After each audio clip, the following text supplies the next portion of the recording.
সমাজের ভিতরে আগে তারা এই চুরি ডাকাতি করেছিল, সমাজের ভিতরে সহিষ্ণুতা বাড়িয়েছিল। এরা তাদের মুসলমানিত্বের পরিচয় বাদ দিয়া হিন্দু সেজে সমাজের ভিতরে আবার তারা কি করতে চায়, সমাজের ভিতরে ফেতনা ফাসাদ তৈরি করতে চায়। বলে ঠিক কিনা?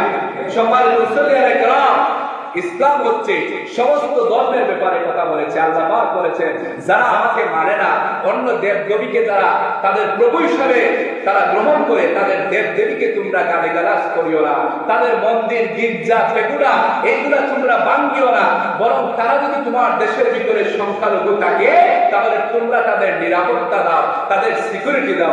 আল্লাহু আকবার। সম্মানিত মুসলিয়ানে কেরাম, আপনারা দেখেছেন ফেসবুক, ইন্টারনেট, পত্র পত্রিকা খুললে দেখা যাবে হিন্দু যারা তারা কত সুন্দর করে বক্তব্য দিচ্ছে, বলছে যে না আমাদেরকে মুসলমানরা সুন্দরভাবে নিরাপত্তা দিচ্ছে, সিকিউরিটি দিচ্ছে। কিন্তু যারা হিন্দু সেজেছে মুসলমান হয়েও এরাই শুধুমাত্র এই সমাজের ভিতরে বিভ্রান্ত চলাচল করে। ঠিক কিনা? সম্মানিত মুসলিয়ানে কেরাম, তাহলে বলছি যে ইসলাম সমস্ত ব্যাপারে কত সুন্দর করে সাজেশন দিয়েছে, সাজেস্ট করেছে। ইসলামই হচ্ছে কেবলমাত্র নিরাপত্তা আর শান্তির ধর্ম। পূর্ণাঙ্গ শান্তি, সত্যিকার শান্তি হচ্ছে ইসলাম ধর্ম।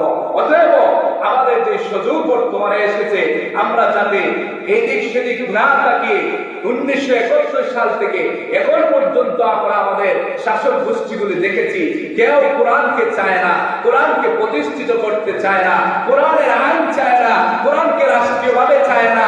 আগে বলেছি না চাওয়ার কারণ তাদের চুরি বন্ধ হয়ে যাবে, তাদের ডাকাতি বন্ধ হয়ে যাবে, তাদের পেট ভরতে পারবে না, তারা বিদেশ বেগম পাড়া তৈরি করতে পারবে না, আবার দেশের টাকাগুলা আত্মসাৎ করে আমাদের কাছ থেকে রত্নগুলো আমাদের চুষে নিয়ে তারা বিদেশে বাড়ি বানায়। আসেনা নাই বলেন?